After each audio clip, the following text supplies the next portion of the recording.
Welcome to Better Together with your hosts, EmmaLee Italia and Jennifer Morrow. When we all work together, we are stronger and can accomplish more for the kingdom of God. And now, here are the hosts of Better Together, EmmaLee Italia and Jennifer Morrow. Hey, everybody, and welcome back to Better Together. As the intro says, I'm Jen Morrow. I'm EmmaLee Italia. And we took a summer, off a little bit to come up with some new and exciting ideas and live out a lot of new and exciting things in our diocese. But we hope Busy everybody's summer. been doing good. Oh, my goodness. It just felt like one week after another had something going on. Before you know it, it was September. So, wait a minute. What happened? Right, yeah. What happened to all of our planning sessions? Well, you had a couple of big milestones personally with your Yes. husband and things like that. Yes, John was ordained on May 18th for the Diocese of Trenton as a permanent deacon. So that was exciting. He's serving our parish, St. Paul's in Princeton. Mhm. So, he's hit the ground running. They've been giving him all kinds of stuff to do. So every weekend it's like, all right, which mass are you going to? Okay, you're going to these two, and I'm going to be at these two, and at least my daughter can drive now, so she can be like, yeah, I'm going to this other one. So Your daughter's driving? Of course she Yes. would be. She's probably like 16 or 17. no, she's 18. No! She started college this fall. So yeah, she's driving. She's driving herself to school and everything. So yeah, that was pretty wild transition. But Okay. yeah. And then you had some great summer travels, or like when did you do your Germany trip? That was in the Easter. spring. That was Yeah, Easter. That's right. And then summer was pretty low key personally, like, some local vacation. I had a lot of family come visit me, which was very very exciting, nice. actually. But work-wise in the Diocese of Camden, we welcomed a new coadjutor bishop, Bishop Joseph Williams from right. Minnesota. So early September was very busy in the Diocese of Camden. We had a Vespers and then Mass of Welcome for coadjutor bishop, and he will be serving alongside Bishop Sullivan. Bishop Sullivan is our bishop until March 17th of next year, God willing, and then Bishop Williams will step into the role as the 9th Bishop of Camden. And in the meantime, the two of them are touring. I was going to say not just South Jersey because we saw them yesterday. Right. That's Up in something we're our going to talk diocese. about Yeah. with our guest in a second, but it has been exciting. And I will tell you, working in Catholic media, you thought it was a lot of work following one bishop around. Oh, Try man. two. Because now they are dividing their Right. divide and conquer. And I'm like, all journalists, actually, shout out. Any journalist looking for some work, please contact Jen Morrow at the Catholic Star Herald. Not allowed to do that. We're always looking for writers and photographers for Diocese of Trenton at the Trenton Monitor, too. So, definitely look us up. We're all over our website, contact information, but we definitely can use more staff. There's so much going on. It's important to cover. It is. So, another shout out. I know all of our dioceses actually could use some freelance writers and photographers. So you're interested, reach out to either EmmaLee or myself at our respective newspapers, magazines, and we'll put you in touch with the right people. You got it. So we have an Okay, exciting guest today. I'm sure we can. studio. I know, in studio guest. What up? We have, you should introduce him because I feel a little like after the what up that maybe that wasn't exactly. We'd like to introduce James King, who is the executive director of the New Jersey Catholic Conference, right here in the Diocese of Trenton, but representing the entire state of New Jersey, and it's the public policy arm of the bishops of New Jersey. So when the bishops have something to say within the Catholic Church, through the New Jersey Catholic Conference, that's the vehicle that they use to spread a lot of the policies that they have to talk about, especially when it comes to our political sphere, or how the Catholic Church lands on particular issues. Mhm. So, wonderful to have you in studio with us, Jim. Oh, yeah. Nope, you don't. Oh, Yeah. no. Yeah. Okay, I'm Good. sorry. No, is no, all- you were right. You were right. I need my 10-year-old here with all this technology around to guide me through it. I'm sorry. This is new to me. So, Jen, EmmaLee, thank you for having me on. It's great to be here. I'm very excited to discuss the work of the conference and what's going on politically. It's going to be a great opportunity. But, I want to say, Jennifer, I had a chance to go to the Mass for Welcome, and I was quite impressed with all the work you and your team and the whole diocese did, the whole diocesan staff. That was quite an event. I don't think my head was spinning at the end of it, between the Mass and the reception. It was just so many moving parts. I was amazed how well everything ran. It was so efficient, no hassles for anyone to kudos to you and the other diocesan staffers and Bishop Sullivan and Bishop Williams. Tremendous job. So Thank you. maybe you guys can go into event planning or something. That's a little side hustle there, but it was great. So good idea. We'll do that with all of our extra time. Yeah, right. And then Thank you. I do want to piggyback on one thing you said. The Catholic Conference is also looking for freelance writers. So if anybody wants to, email us at our website, that's njcatholic.org, and we'll be happy to look at some of your work and possibly put you on the payroll. So, Hey. All right. So already we've completely promoted all of our entities There we and go. hopefully There we getting go. some new talent. there we go. Fantastic. But yes, Jim, you and I have seen each other quite a lot in the last couple of weeks, not only Yes. at the Mass for Welcome, but the three of us were at the Mass for Life on yesterday, which for us is September 26th. Thank you, September. Ooh, Yes. September 26th. So you want to talk a little bit about how what happened yesterday and how it got organized? Yeah, sure. So, after the fall of Roe, or the overturning of the Dobbs decision in 2022, a lot of the pro-life activities went back to the states, and obviously here in New Jersey, legislatively and culturally, we've seen that come up, and we've been working on that. So, what the National March for Life organization has done, and they're the ones that planned the March for Life in Washington that everybody's used to going to in January. So we really need to take our efforts to the state level. So you've seen across the country state marches for life start to occur. So Pennsylvania had theirs. I think it was their third one, actually. They had theirs on Monday. My son and daughter both went to it. This was the second year for my son. He loved it. He went with his high school. So he came home.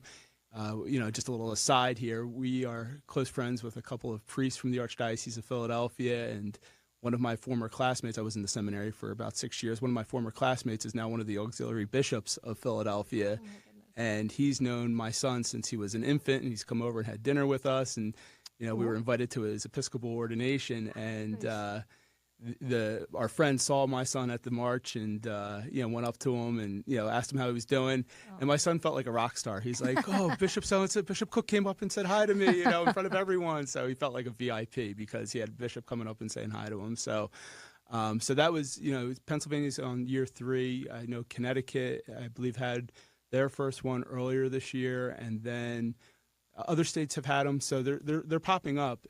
So New Jersey planned, the National Right to Life organization planned one for New Jersey for yesterday. We got word about it about a year ago, and really all of the credit for the Mass for Life, the idea, from conception to actual execution, and how wonderful it turned out, because I really thought it was a tremendous success. I've heard from a number of the bishops how pleased they were with the turnout, with just the overall day, or just the overall event of having the Mass. And from that, from conception to that point yesterday is a true testament to the work and collaboration of the Diocesan Respect Life directors. Mm-hmm. Excuse me. So when they announced the March for Life about a year ago, Diocesan Respect Life directors said, you know what, we should do something before the march for Catholics who are coming to the area, really help raise awareness and recruit people to attend. And they put a proposal together. I took it before the bishops last December.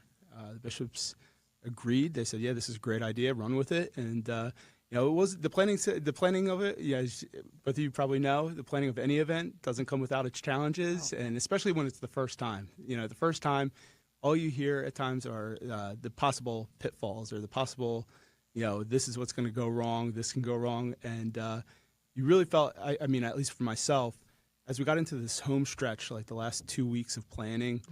And especially this week, before it got to the actual day, you really felt the Holy Spirit was guiding it because, things were just coming together, emails were going out, decisions were being made. There was a lot of, pre-planning that went to it, and even like the little challenges, like our director of security, who was running security for the event around the perimeter, came down with COVID. And he called me the day before, and he's like, "I'm not going to be there." But his team was there, and he had properly briefed them, and because of all the pre-planning work that went into it, there was no issue at all, and he was still in touch. He was, texting all of us, asking us if there's any issues, anything he can do. So, so it really is a testament to the work of the Diocesan Respect Life directors. And I wanted to make sure everybody knew that from day one when we announced we were doing this Mass, that it was a collaborative effort because, they do deserve all the credit, and, and even in a special way, I'd like to, give compliments to the Diocese of Trenton's team, from Ray and Bennett, and her media team that were there yesterday, to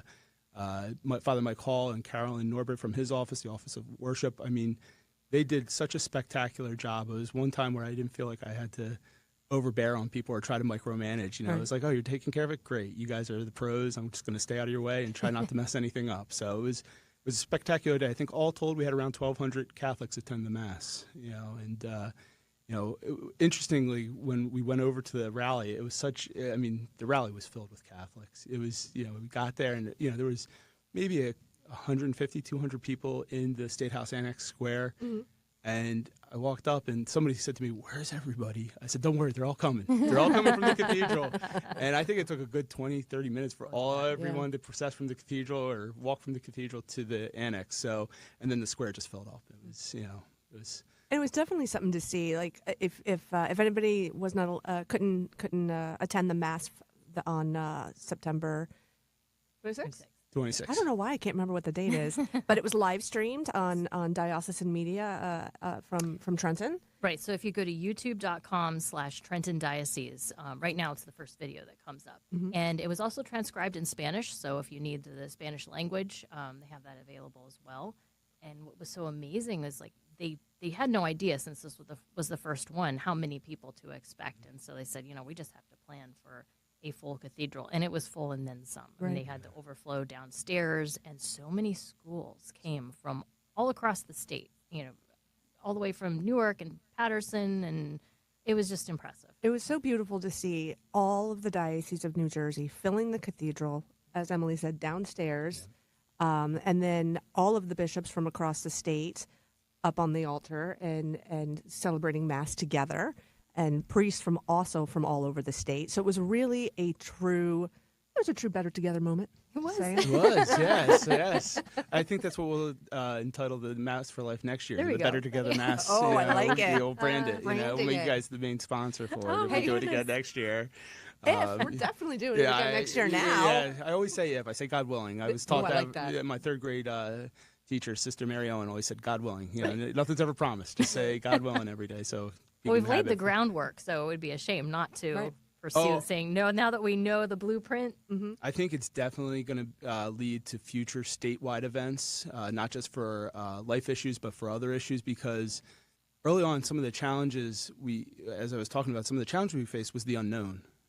Like how is parking going to work out? I mean, Trenton's a city. There's not a lot of parking around the cathedral, and people were concerned: is that going to discourage people from attending? And where we're going to put the buses, where we're going to, it came down to even having conversations of people saying, well, should we get water and hand that out to the participants, and being like, well, we're talking 1,200 people. Are we talking about truckloads of water? Who's going to fund that? So there were those type of logistical unknowns that became challenges. And I think sometimes in the past, when I've talked about statewide events, those logistical challenges have become more reasons not to do something.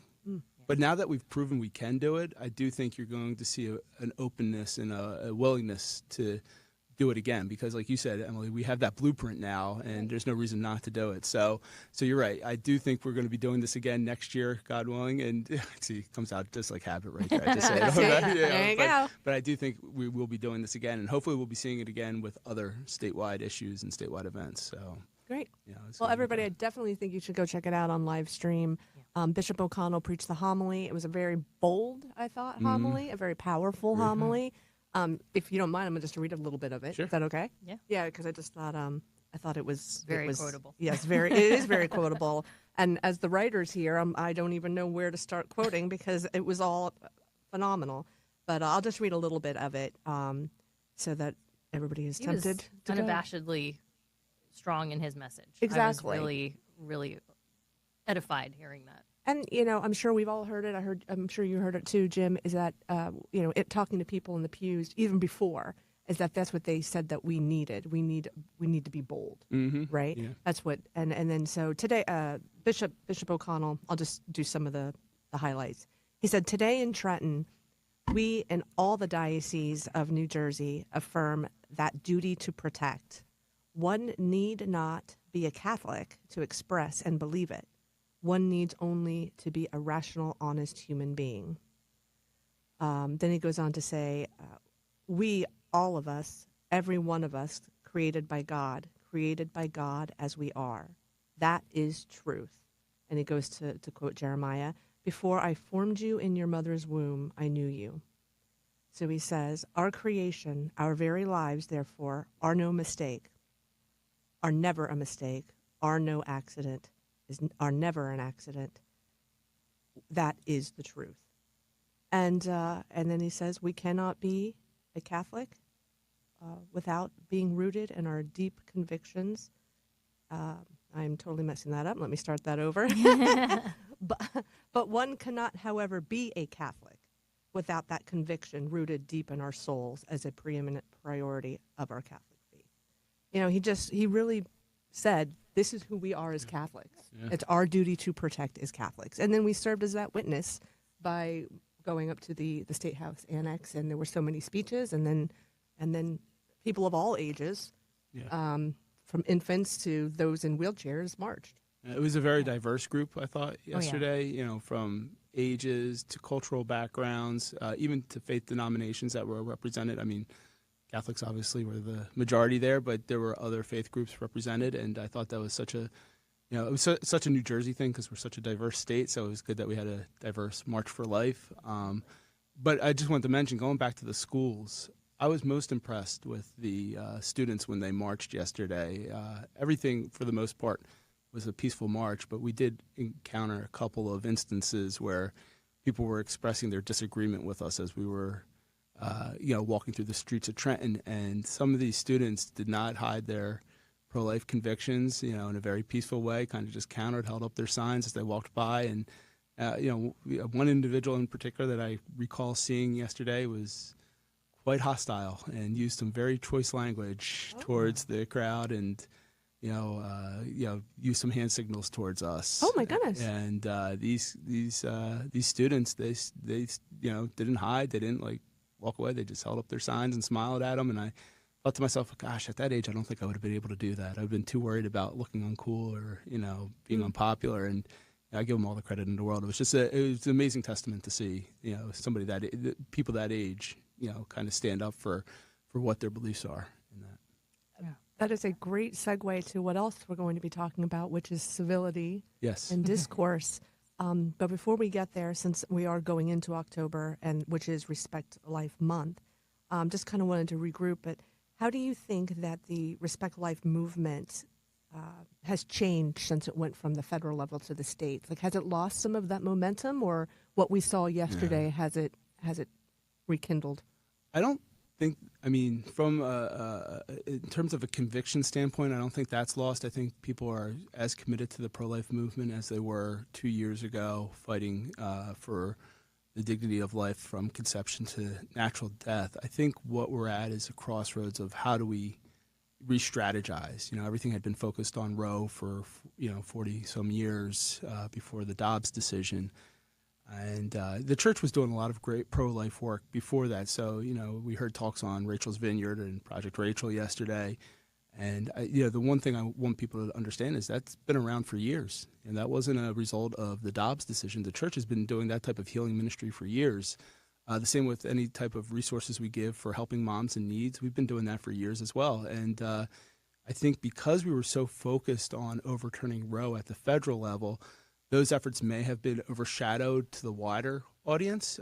Obviously there were people in the Catholic community knew those projects were going on and those efforts were going on, but everything was always focused on how do we overturn Roe, how do we stop abortion, and I think since that's happened, now we're kind of like, okay, what do we do now? And that's where we're still, I think, as a community, trying to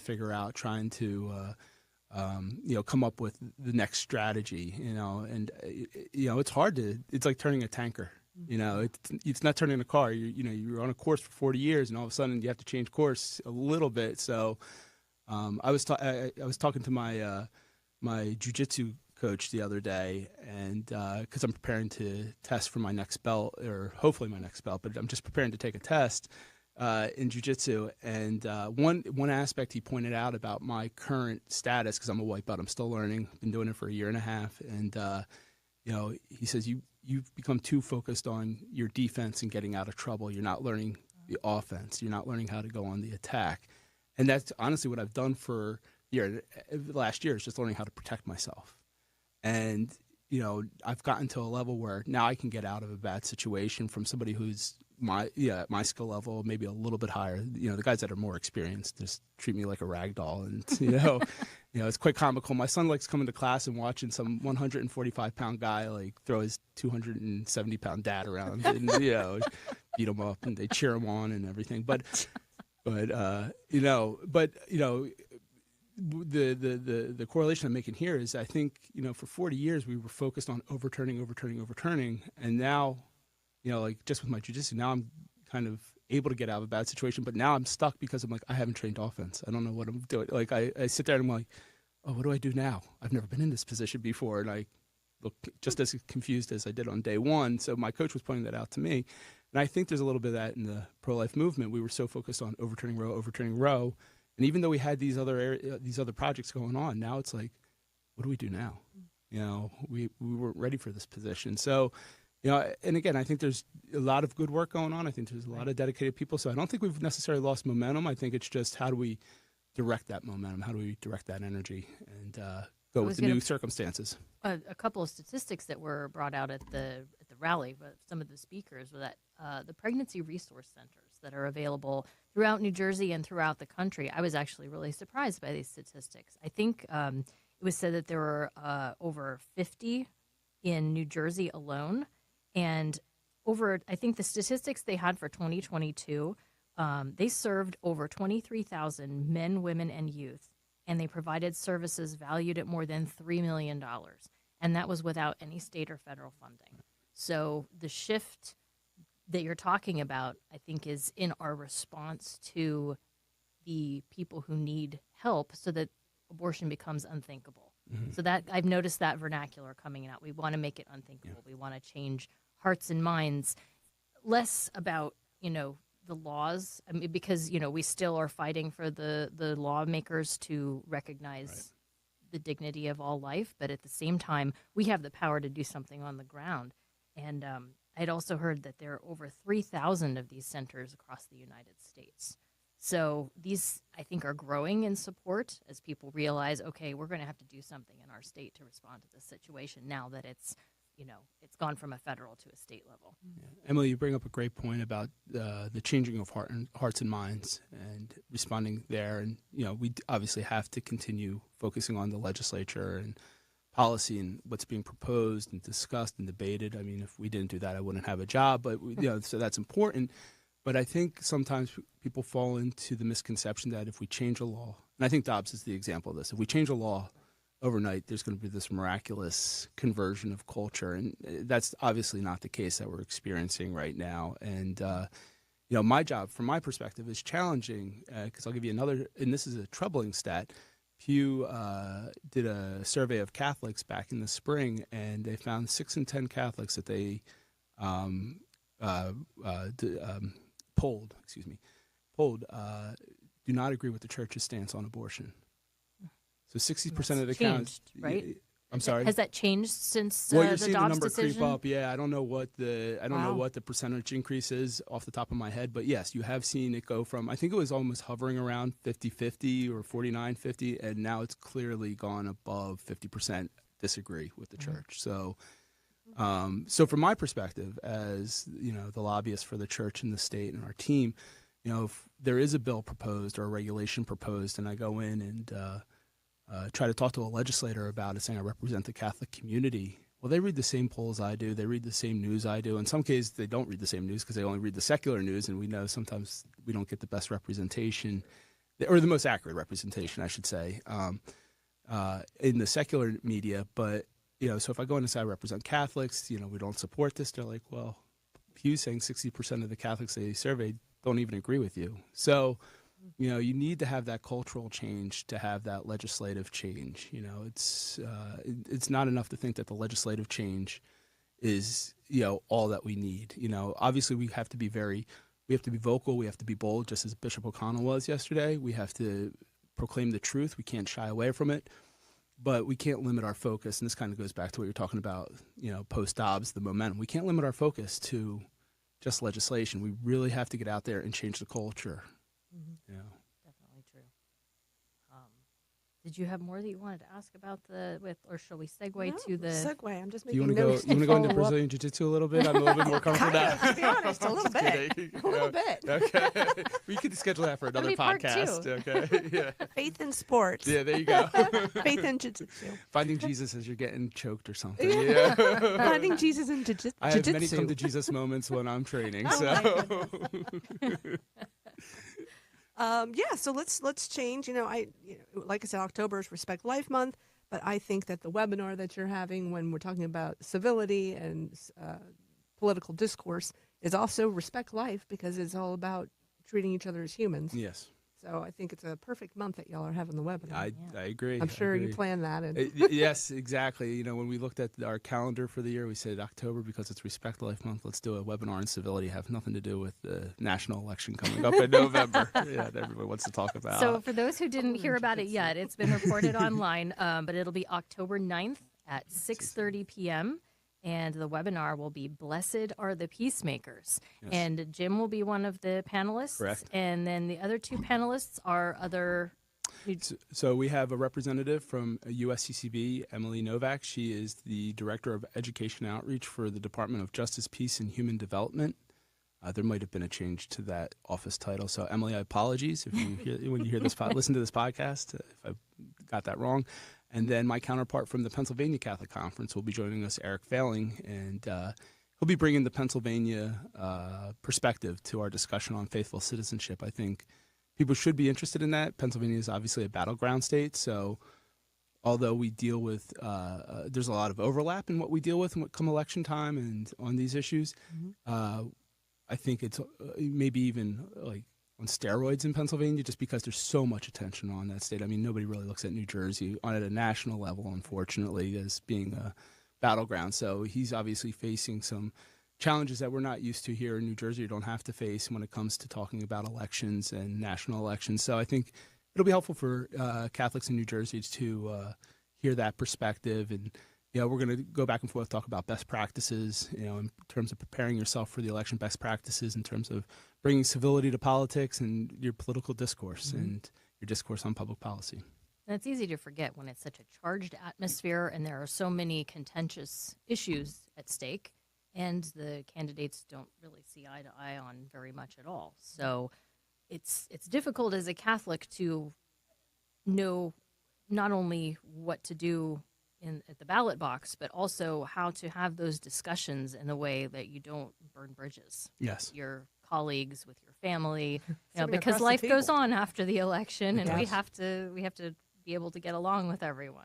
So I've worked for the Catholic Conference for 13 years, and my wife always says, I hate taking you to social events because your job involves the two topics that you're never supposed to talk about at social events, politics and religion. So, and needless to say, it's helped me try to become a better conversationalist because I just ask a lot of questions of the person I'm talking with to, sometimes avoid that because of the fear of, of what may come out. But I do think it's also made me better in having those conversations because, as you said, you don't want to burn those bridges. We're supposed to bring Christ to everyone we encounter. We're supposed to bring the truth of the gospel, and not in a militant way, but in the compassionate, merciful way that the Lord did it. So, I simply say this: no matter what we do, and I know some people may disagree with this, but if you work for the church, your role as reporters in the media for the church, my role over at the legislature, everything.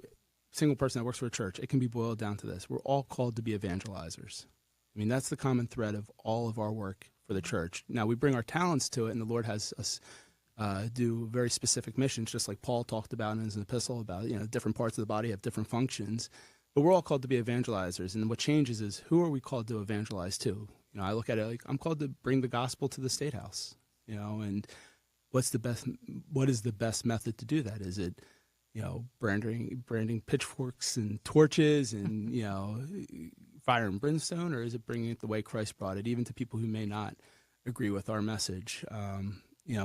I have a lot of conversations with people that don't agree with us over at the State House on a couple of issues, but we try to find those issues that we do agree on and allow that to become the foundation to have those difficult conversations. My predecessor, Pat Brannigan, who's a deacon here in the Diocese of Trenton, used to tell me all the time when I first started with the conference that, people, when they lost the ability to have dinner with each other, people on either sides of the aisle, and have their families get together, he goes, he believes that was the start of the fall of civility in politics. He goes, he remembers when he would work, where he was working for the governor's office, a legislator was asked, well, why can't you say something negative about your opponent on the other side of the aisle? He goes, how can I say something negative about someone who's married to one of my wife's best friends? That personal relationship. I'm butchering that. Sorry, Deacon Brannigan, but yeah, but the point is, like, if you have that personal relationship, it makes it much harder to, say something negative or be unkind or unchristlike to them. And when the national conversation has turned ugly on, most media that you hear different things being discussed, it just becomes easier to kind of, go right into that rut again. And just for a perspective, I actually went back and watched a presidential debate from the 1980s just to kind of was it always like this?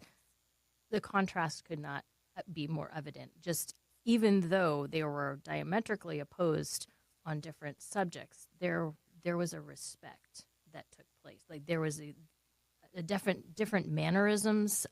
People didn't interrupt each other. The commentators didn't have to run over anybody because they were trying to extend their time. It was just a very different way of behaving. And I feel like we have gotten away from that. And as Catholics, it's like, with our understanding of the gospel, we're kind of supposed to be setting the standard for that conversation when we are talking about these same subjects. So could you tell us a little bit more about what is faithful citizenship? And then the bishops also had recorded a message that was talking about that as well. Sure. So faithful citizenship is a teaching document that the USCCB, the bishops have released, and they update it every few years. Don't change anything substantial in it, but kind of try to address it to what the national conversation is focusing on. And it really is a document in terms of helping people understand, how do you properly form your conscience? How do you understand Catholics' role in politics and the public debate? What's necessary to help with those conversations, the virtue of prudence, the care for the dignity of life. But interestingly enough, and I would like to point this out, I won't just jump right into a deep dive on the document, but as I was preparing for our conversation today, I went through it, and there's very little mention about voting in it. Interesting. It talks about it's a moral responsibility to be involved in politics, and obviously voting is related to that, so that's going to be under that umbrella, but there's not there's not a heavy section on when you go into the ballot box. It's all about how do you prepare yourself, your conscience, your understanding of your faith to take up this moral call to be involved in politics. So I think what people sometimes limit it to is just preparing for that Tuesday in November when they're going to go into the ballot box and pull a lever. But really what it's talking about is how do you integrate your role, your obligation in politics into your everyday life, because it's not just that Tuesday in November. It's not just every 4 years with the national election or every 2 years with the Congress, with the midterms or even the state elections. I mean, here in New Jersey, we have an election every year because the state elections are on the off years of the federal election. Right. So if you don't like those political ads, you'll probably have about 2 weeks before we start seeing them run for New Jersey, unfortunately. But so it's not just about the election. It's about how do you do this every day as a faithful citizen. I think that's a really important distinction to make, because, a lot of people are like, all right, there's church and there's state, never the two shall meet. I've heard some people say we need to hear more bold statements from our priests and our bishops. And on the other hand, I've heard, no, we don't want to hear any of that. But there is a difference from what I'm hearing you say, that the Catholic Church doesn't stand up and say, vote for this person, this person. We're talking about conscience. Right. Our faith is a gift that is meant to be shared. And, I think sometimes people like to create a straw man argument against the church and say, well, that's separation of church and state. Don't force your beliefs on me. But when we talk about Catholics' role in politics, we're not talking about going out and advocating that Congress or the legislature pass a law that everybody has to believe in the real presence of the Eucharist, or the Immaculate Conception. What we're talking about is our faith is our foundation that gives us the proper understanding of humanity and what it means to be a human person and the dignity that comes with that and the obligation we have to protect that dignity. And then it's our role as Catholics to take that foundation, take that teaching, and say, how do we address the social ills that we face in society, the racism, the poverty, the attacks on life. That's where our foundation is. That's where our work in those areas is rooted in. So, that's how we take our Catholic faith into faithful citizenship. So I think, too often there's a straw man created, like, oh, you're forcing your beliefs on me. Well, what beliefs am I forcing on you? I'm talking about respecting the human person, respecting your neighbor and helping them overcome challenges and working together to solve some of these societal problems. I had an interesting experience. I had a gentleman stop by my office a couple months ago. I thank my wife for this because my wife referred me to him. And we had this conversation, and he brought up abortion. And he goes, I just don't. And he's a very faithful individual. He's a truth seeker. He's really, trying to deepen his faith. So I give him a lot of credit. I have a tremendous amount of respect for him. But he brought up abortion. He goes, I just don't understand how the church can speak out on abortion. It really should stay out of that area because not everybody agrees with the church. So why are we trying to force our beliefs on other non-Catholics? And I posed to him, I said, well, you can essentially make that argument about any issue the church, political issue, the church is involved in. Immigration, poverty reduction, anyone who disagrees with us can say, well, you're forcing your beliefs on us. And I tried to outline that to him, saying, there's Catholics out there that might not agree with us on how we, handle poverty issues. And they can say, why are we trying to tell the world how to treat poverty? And really tried to boil it down to that, we can't allow our political work to be reduced down to what the majority says. Just because the majority doesn't agree with what our teaching may be on an area, it doesn't make it any less true or any less valid. So, and I think that the easy way out of that is to just say, oh, you're just trying to force our beliefs on us, when I think we can show, objectively speaking, it's not just a Catholic matter to care about the other, to care about the dignity of life. And it is easier to just shut down the conversation Right. than it is to actually have those conversations conclude, in some sort of meeting ground, where, okay, well, we can at least agree on this much. And that's why one of the reasons I think it's important for Catholics to have those conversations is so that that perspective isn't lost simply by being shut down as this is a part of Catholic belief, not a part of, the dignity of the human person across all denominations, all religions. We recognize at a very basic level that, human beings do have certain inalienable rights. Right. It's in our Constitution. It's the. I'm sorry to interrupt. It's the common good. It's the work of the common good. Our motivations may be different why we work for it, but it's not a religious tenet that we're trying to force on people. It's just it's not Catholic to just believe in the dignity of the immigrant. It's not just it's not just a Catholic teaching. So you're exactly right. I think it's just. So how are the bishops getting involved in this with the and also a media promotion through some video messaging? Can you talk a little bit about what they've been working on? Sure. So this year, first year ever, we've done a unified video message by the bishops talking about faithful citizenship, talking about some of the topics we were just discussing, that the church doesn't promote a particular candidate or endorse a particular party. What we do is encourage people to form their conscience, use the resources that the church has placed out there to do that, and go to and participate in the political process, and make sure it's not just on that Tuesday in November, but it carries on throughout their everyday life, and to bring civility to it. I think one of the things we looked at was if we do another statement in writing, or we ask the bishops to do another statement in writing, how many people are going to read it. We can put it on social media. I know I'm guilty. I'll make a confession right here. I'm guilty. I don't read everything that other bishops put out. I read everything our bishops put out, but other bishops, sometimes because you're just like, okay, are we saying the same thing over and over again? So I think to have this video where they can show their personalities, and all of them did a tremendous job. I mean, you see their personalities, and they all complement each other in terms of their personalities. And we're actually we're finalizing right now. We're doing a compilation video. So the message will be spoken, and it'll be more statewide. So each bishop will edit it down, so each bishop has a different part of the message. So hopefully that will come out. That'll be our October surprise right now. It'll come out next week probably. We'll release that. But we did ones for each bishop so they can release it to their individual flocks, their diocese. And it's just pointing out the resources that the Catholic Conference offers to help people prepare for the election and improve, bring civility to politics. So I think that's tremendously important because people do listen when the bishops speak. You know. So when that is released, that'll be on njcatholic.org? njcatholic.org, and we share it with all of our diocesan communications partners, and we've asked that they release it, and they all do. They do a tremendous job getting our product out there, getting the message of the bishops out there, and it's just through social media, Instagram. We haven't branched out. Jennifer, I don't know if has Camden branched out to Snapchat yet. We haven't. TikTok or TikTok. Yeah. It's kind of where we're aiming for next. Yeah. I brought up Instagram to my 14-year-old daughter the other day. She's like, "Oh, Dad, you're so old." Oh gosh.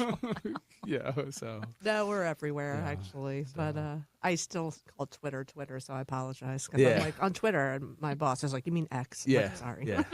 Yeah. But so you were talking about some of the resources. There are more resources on your website if people want to learn more about this topic. Yeah, so we try to offer people a variety of resources.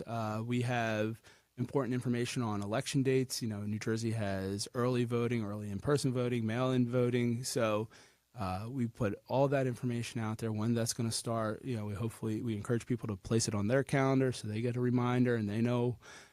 We send out alerts for the deadline to register to vote. We encourage people to register to vote, and that is one activity that parishes can take up during election season. We do have a list of do's and don'ts for Catholic organizations, and it's an extensive list to keep people out of, veering outside of the lines here and getting involved in areas that they shouldn't. But, voter registration drives, perfectly acceptable in the parish. Obviously work with your pastor on that, and but yeah, we should be encouraging people to register to vote, to get out and do their civic duty.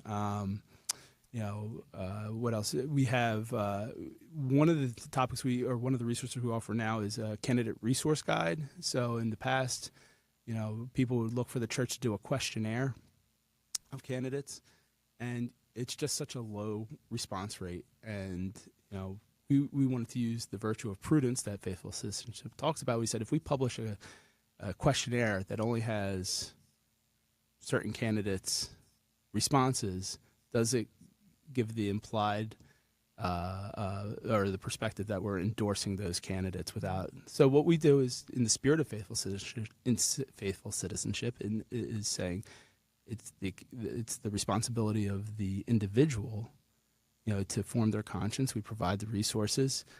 We have links to all of the candidates running for office in New Jersey's campaign websites. And I think that's one of the great things about websites now is they're very vocal and out front about what issues they support and what issues they don't support. So you can come to our website, you can look at your district, and you can go, okay, here's the candidates. And we're talking all the candidates, not just the two major party candidates. And you can go and read that and, see where it aligns with, your Catholic values, your values, and form your conscience. You talking about that has just pulled up this old memory in my head that, you don't have to be a voting age to start educating yourself. Like I remember, my mom and I sitting at the table, opening up the newspaper, the daily newspaper, where at the time I think it was like the Women's League voters, and they would do the same thing for the local candidates, right? But and I think I was only like 13, right? But that's how I started learning that it is important to vote. It's important to learn who your candidates are and what they stand for. So if you have all those resources, that could be great resources for our Catholic high schools, even, and like you said, our parishes. It's never really too early to start learning about faithful citizenship, civility and discourse, and our Catholic values. Well, that's a great point, Jen. And to tie it into what we were talking about earlier about being prepared for changes, a lot of states are starting to debate lowering the age for voting rights to 16. I know New Jersey either had debated and discussed, or it might be law now that somebody can participate in a primary if they're 17, as long as they're going to be 18 for the general election. So we have to start, preparing our youth for this responsibility. It can't just be Right. something that, Well, the first time that you exercise that right shouldn't be when you go to the ballot box. Like the first time you engage your brain when it comes to understanding why these particular issues are important, is particularly from a Catholic perspective. Like you need a few years of understanding of, well, this is what the church teaches and this is how we apply it. Yeah. Because it can be a little startling to go in there and go, well, all I know is what I saw from some campaign ads. Right. So Right. it's really the responsibility of the individual to become informed. So it's wonderful that you're condensing that information in one place so that they can, I can see this candidate here and this candidate here, or Right. this topic. And that's all we can hope to do is provide people the information they need to make informed choices and to really wrestle with those topics. And the other plug I will make is that we're not just talking about a national election.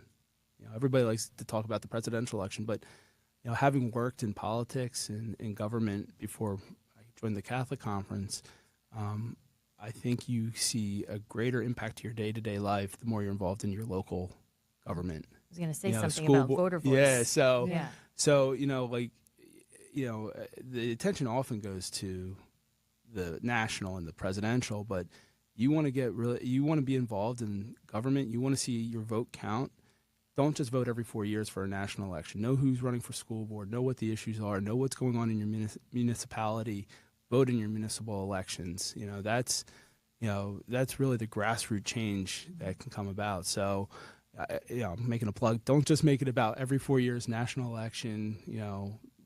Get involved in the local politics. Get involved in what's going on in your town and your And school one way board. you can do that is to go to njcatholic.org, and you have listed all the issues that are being discussed in our New Jersey State Assembly and in the legislature right now, that you can actually call your Congress people, you can call your representatives and say, I want to, register my interest in this, or, this is how I feel about it. And they'll respond. And the great point about that is you don't need to wait for us to release an official action alert. Get to know who your representative is, form a relationship.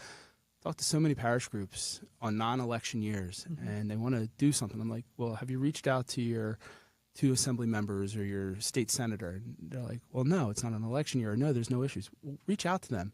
And the other key, too, is go to them with something that you want to work on with them. You don't go for a demand and an ask. Go, hey, we have this food pantry, and you do constituent services. Feel free to refer your constituents to us. We'll be your partner. I go into every meeting with a legislator with a resource of how we can help their constituents.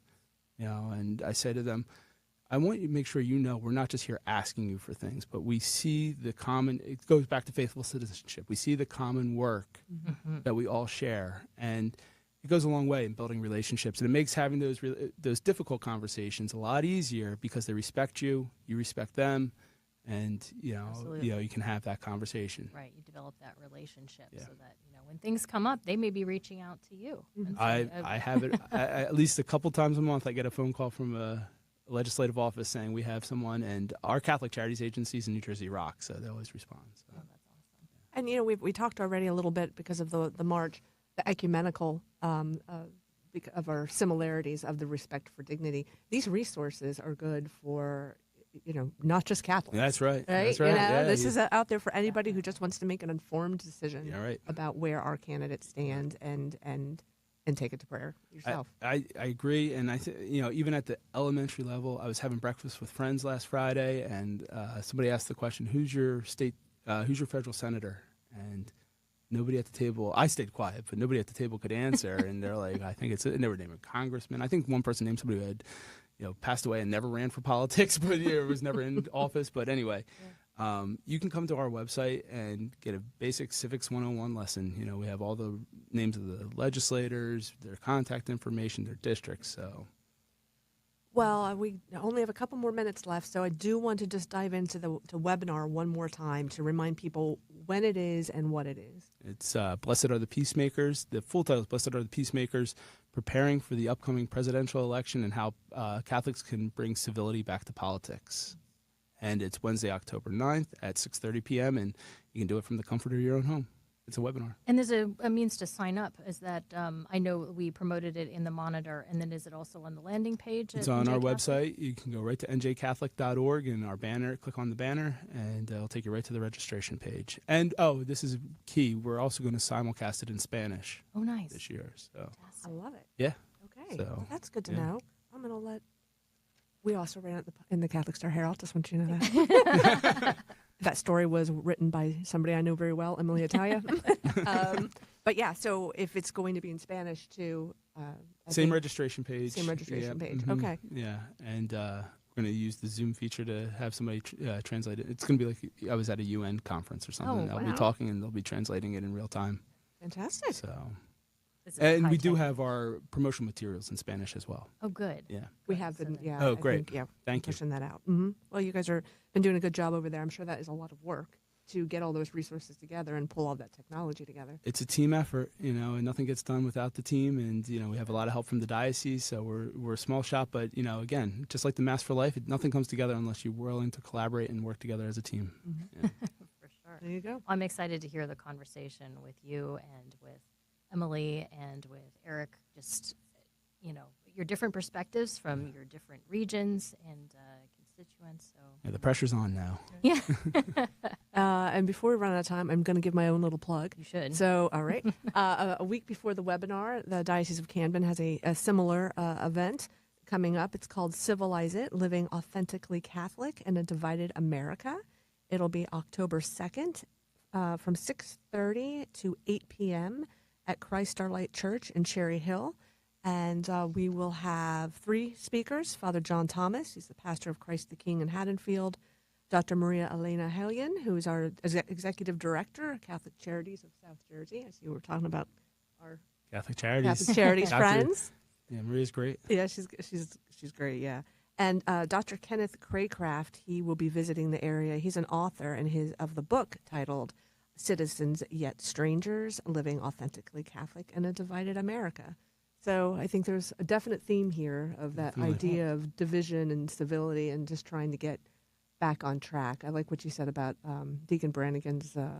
How can you make fun? And how can you, talk disrespectfully of someone your wife is friends with, or your wife's, your wives are friends. So, another book I'd recommend is Chris Matthews did one on Tip O'Neill and Ronald Reagan. It's called The Gipper and Tip or something like that. And again, it highlights, EmmaLee, you were talking about watching an old debate. It highlights how these two men who were so politically different could have a cocktail at the end of the day with each other and be, have that friendship. So I Imagine think that used to be the norm. It did. It used to be much more, we have more in common than that which we disagree about. So, why not try to come together on those projects that actually mean something? And then, the difference is we can have those discussions and then, go out and have a drink and go back to work the next day. My first time at the New Jersey State House when I started with the conference, I was sitting in the Senate, I think it was Senate Judiciary, just real quick, and I saw the Senate President come in, and I saw the Senate Minority Leader come in, and they're both big, they were both big men at the time, imposing. And they gave each other the biggest bear hug and slapped each other on the back and were asking each other about their family. And I said, this is the stuff the public doesn't get to see. They think these two men probably hate each other, and they don't. So yeah, it's extremely important. Good lesson. So, yeah. Well, Jim, thank you so much for being on the show. Thank you. And Thanks being for in having me. studio. Oh, it was a pleasure. This is awesome. Yeah. So I'd be happy to come back anytime if you would Oh, like yeah. to have me talk about maybe do a post-election recap or anything. That'd be great. Oh, hey. So All right. And jiu-jitsu. yeah, and jiu-jitsu. Yeah, I'll be happy to talk. I'll have some new scars to I can show on camera. Okay. So, Sounds good. Okay. Oh, well, Jim, thank you so much. Thank you, Jen. Thank you, EmmaLee, EmmaLee. good to be back in the studio. This was great. A great way to kick off the year. So I'm really excited for what's coming down the pipe. There you go. Everybody, thank you so much for tuning in, and we'll see you next time.